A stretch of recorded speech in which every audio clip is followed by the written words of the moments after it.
Ko'rayotganinglardek yara kattalashgan, qon tinimsiz oqyapti. Lerarlikaga ehsonlar to'xtatilgan va bizda bitta bolacha bor. Bu bolachaning ismlari Navruz. Bu bolacha sumiliga tushib ketganlar. Shunda go'sht bo'lib ilvillab ketgan bola. Bilasizmi? Bolani hech kim o'ynatmagan shu kungacha. Bola biz o'ynatganimizda dotda ketmadi deb yig'lab qoldi. Hozir shunaqa holat. 10 yil, 15 yildan keyin bu bola nima bo'ladi?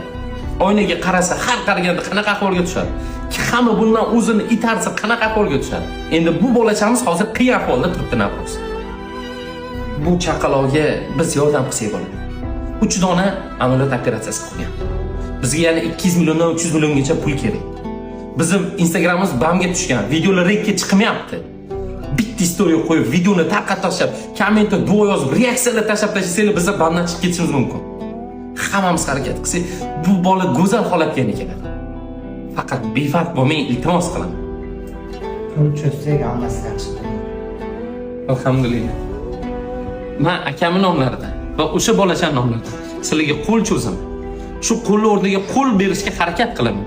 Lekin siz befarq bo'lmang inshaalloh. Va hammasi bir galida birlashganimizda yaxshi bo'ladi. Hech qachon shuni unutmang.